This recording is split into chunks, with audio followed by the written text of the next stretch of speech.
बिस्मिल्लाहिर्रहमानिर्रहीम, अस्सलाम वालेकुम। मैं हूं Adeel Waraich. Supreme court of Pakistan में डस्का इलेक्शन की बड़ी अहम समाअत हुई और आज नून लीग और इलेक्शन कमीशन को अदालत ने कहा कि आप साबित ये करें कि इस इलेक्शन में कोई साजिश हुई है या कोई डिज़ाइन तैयार किया गया था इलेक्शन पर असरअंदाज होने के हवाले से।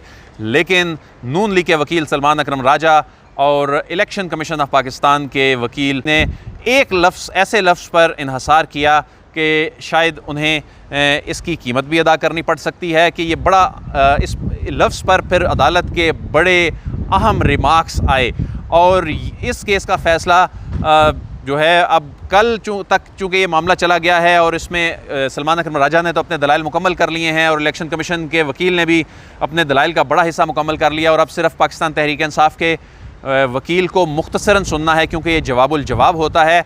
तो एक और जुम्मे का दिन, एक और बड़े फ़ैसले का दिन हो सकता है।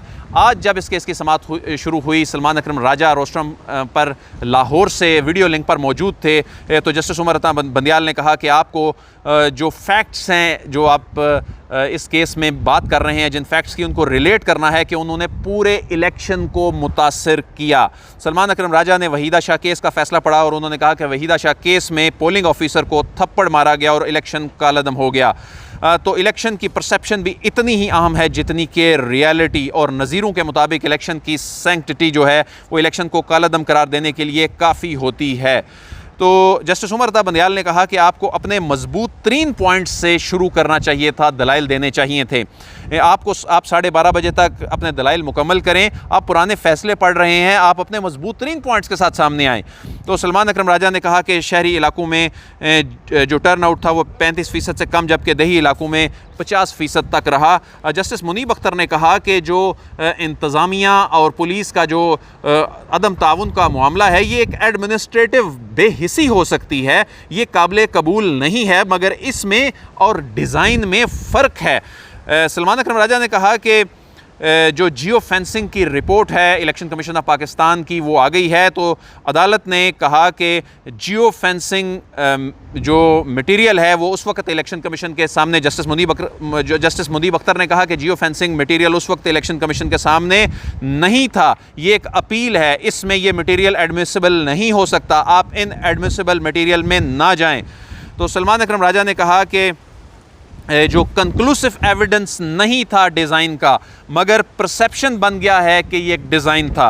तो सलमान अकरम राजा ने लफ्ज़ परसेप्शन पे इन्हसार किया। यही काम इलेक्शन कमीशन ऑफ पाकिस्तान ने किया। अदालत बार बार ये सवाल पूछती रही कि आपको डिज़ाइन या कंस्पिरेसी इस्टेब्लिश करनी है, लेकिन दोनों ने ये कहा कि ये एक परसेप्शन बन गई है। तो जिस पर अदालत के बड़े अहम रिमार्क्स हुए जो इस केस की प्रोसीडिंग की इस वीडियो में मैं आप के सामने शेयर करूंगा। जस्टिस उमर अता बंदियाल ने कहा कि अगर आप वहीदा शाह केस का फ़ैसला पढ़ें तो आपको मालूम होगा कि ग्रेव इल्लीगैलिटी क्या होती है, होती क्या है ये। तो जस्टिस उमर अता बंदियाल ने कहा कि इलेक्शन स्टाफ का कंडक्ट कितना अहम होता है। आप इस केस को जब पढ़ें तो ताकि हम फिर दूसरे फरीक से फिर इस पर सवाल पूछें।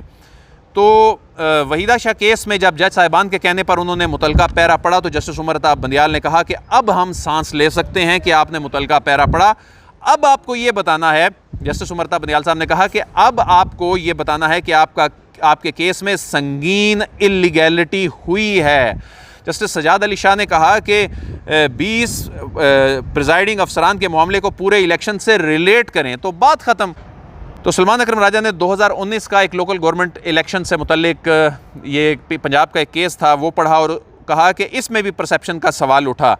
तो जस्टिस उमर अता बंदियाल ने कहा कि ये फाइंडिंग नहीं थी बल्कि एक ऑब्जर्वेशन थी। सलमान अकरम राजा ने कहा कि 20 पोलिंग स्टेशन जो प्रिजाइडिंग अफसरान जिनके गायब हो जाते हैं, 76 पोलिंग स्टेशन डस्का सिटी के जहां हालात ख़राब होते हैं, 13 पोलिंग स्टेशन जहां टर्नआउट कम रहता है, ये सारे पोलिंग स्टेशन को अगर मिलाया जाए तो ये हालात बताते हैं कि पूरे हल्के का इंतखाब ठीक नहीं था। तो इंतज़ामिया का ताउन भी नहीं था। तो इसके बाद जब सलमान अकरम राजा ने अपने दलाइल मुकम्मल कर लिए तो इलेक्शन कमीशन के वकील आए और उन्होंने अपने दलाइल का आगाज़ किया और उन्होंने कहा कि हमने एक CMA फ़ाइल की है, उसमें जियो फेंसिंग रिपोर्ट थी कि वो प्रिजाइडिंग अफसरान उस रात कहाँ थे सुबह तक। तो अदालत ने कहा कि ये रिकॉर्ड फैसले के क्या बाद में आया है या फैसले से पहले आ गया था इलेक्शन कमीशन के फैसले से? तो इलेक्शन कमीशन के वकील ने कहा कि ये फैसले के बाद आया है। तो जस्टिस मुनीब अख्तर ने कहा कि ये काबिल कबूल कैसे हो सकता है, क्योंकि ये एक अपील है, ये कोई नया केस नहीं जिसमें आप नए चीज़ें लेकर आएँ। आपको उन ग्राउंड्स पे बात करनी होगी जिनकी बुनियाद पर इलेक्शन कमीशन ने फैसला दिया। ये डॉक्यूमेंट जो आप लेकर आए हैं ये लीगली इर्रेलेवेंट है। अगर ये उस वक्त डाटा आता तो आपका फैसला क्या होता? क्या वही रहता या कुछ और होता, तब्दील हो जाता? तो जिस पर इलेक्शन कमीशन के वकील ने कहा कि वही रहता, तो उन्होंने कहा फिर आप इस पर बात ना करें। जस्टिस मुनीब अख्तर ने कहा कि आप तो हमें शक में डाल रहे हैं कि हमारे पास ये होता तो फिर ये होता। तो आपके तो यानी जो अपने ग्राउंड्स हैं जिन पर आपने फैसला दिया है इलेक्शन कमीशन ने, आप उस पर क्यों नहीं बात कर रहे? तो फिर जस्टिस उमर रज़ा बंदियाल साहब ने ये पूछा कि डस्का में जो इलेक्शन के दौरान प्रिजाइडिंग अफसरान के साथ कितने पुलिस स्क्वाड थे, क्योंकि ये जो कहा जा रहा है कि पुलिस स्क्वाड था हर प्रिजाइडिंग अफसर के साथ, तो इतने तो पुलिस स्क्वाड अवेलेबल नहीं हो सकते एक हलके में। 360 अगर पोलिंग स्टेशन हैं तो वकील इलेक्शन कमीशन ने फिर बताया कि वो एक गाड़ी थी और उस गाड़ी में 7 पुलिस का सिक्योरिटी एहलकार थे जिसमें वो पोलिंग मटीरियल लेकर रिटर्निंग अफसर के दफ्तर जाना था। तो इलेक्शन कमीशन के वकील ने कहा कि 93 पोलिंग स्टेशन का मैप दिया है, तो जिस पर फिर अदालत ने कहा कि जो आपका ऑर्डर है यानी इलेक्शन कमीशन का ऑर्डर है उसके मुताबिक चलें, जो चीज़ें बाद में मालूम हुई हैं इस पर ना जाएं। ये जस्टिस मुनीब अख्तर साहब के रिमार्क्स थे। जस्टिस उमर रज़ा बंदियाल ने कहा कि क्या माजी में पुलिस की प्रोटेक्शन इत्मीनान बख्श होती थी, क्योंकि पुलिस की कैपेबिलिटीज़ में बड़ी लिमिटेशंस हैं। जब आप पुलिस को चिट्ठियां लिख रहे थे और मुतमिन नहीं थे कि ताउन नहीं कर रही, तो फिर आपने क्या किया? आपने फिर और इकदाम क्यों ना किए? तो जस्टिस उमर रज़ा बंदियाल ने कहा कि चिट्ठियों से तो सिक्योरिटी नहीं आती, जब आपको इत्तला थी कि सिक्योरिटी की सूरत हाल बेहतर नहीं है तो आपने इकदाम क्यों ना किए? जस्टिस उमर रज़ा बंदियाल साहब ने कहा कि कॉन्स्पिरेसी और डिज़ाइन बताना होगा, आप इनएफिशिएंसी की बात कर रहे हैं। तो जस्टिस उमर रज़ा बंदियाल साहब ने कहा कि आपको बताना है कि 360 पोलिंग स्टेशंस ही क्यों, इससे कम क्यों नहीं? उन्होंने कहा कि चिट्ठियों से बेबसी नज़र नहीं आ रही, आपका रिग्रेट नज़र आ रहा है कि आपको बेहतर इंतजाम करने थे। जस्टिस सजाद अली शाह ने कहा कि पुलिस को सीरियस नहीं लेते लोग और आपने क्यों ना सोचा कि आप इतनी चिट्ठियां ही लिखे जा रहे हैं। इसके बाद जस्टिस उमर रज़ा बंदियाल साहब ने कहा कि क्या डस्का सिटी के चंद पोलिंग स्टेशंस पर फायरिंग हो तो बाकी में फायरिंग ना हो, तो क्या जहां फायरिंग नहीं हुई तो वो भी कालादम हो जाएंगे, उसका इलेक्शन भी? तो वकील इलेक्शन कमीशन ने कहा कि एक परसेप्शन बन गई पूरे हलके की, इन्होंने भी उस लफ्ज़ परसेप्शन पर इन्हसार किया। तो इसके बाद जो रिमार्क्स थे अदालत के वो बड़े अहम थे, क्योंकि नून लीग भी इस लफ्ज़ परसेप्शन पे इन्हसार कर रही है और इलेक्शन कमीशन के वकील भी इस लफ्ज़ परसेप्शन पे इन्हसार कर रहे हैं। तो जस्टिस उमर रज़ा बंदियाल साहब ने कहा कि परसेप्शन तो बहुत ख़तरनाक लफ्ज़ है, ये एग्जैजरेट हो सकता है, परसेप्शन पे ना जाएं। ये लफ्ज़ तो हमारे लिए होता है कि जो फ़ैसले हैं उसमें इंसाफ होता नज़र भी आना चाहिए, ये पब्लिक के लिए नहीं है।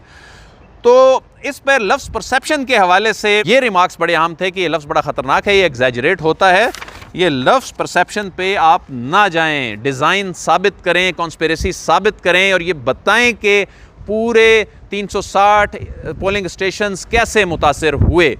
अब इलेक्शन कमीशन के वकील के कल मुख्तसरन दलाइल जो हैं वो इस बात का इम्कान है कि वो होंगे, क्योंकि उन्होंने आज अपने दलाइल का बड़ा हिस्सा मुकम्मल किया। तो इसके बाद 10:30 बजे कल अदालत बैठेगी और उसके बाद मुख्तसरन इलेक्शन कमीशन के वकील के बाद पाकिस्तान तहरीक इंसाफ के वकील को सुना जाएगा और एक और जुम्मे का दिन और एक और बड़े फ़ैसले का दिन ये हो सकता है। इस बात का इम्कान है कि कोई शॉर्ट ऑर्डर आ जाए। बहरहाल फ़ैसला अदालत ने करना है। आदिल वड़ाइच को इजाज़त दीजिए, आपसे फिर मुलाकात होगी। अल्लाह हाफ़िज़।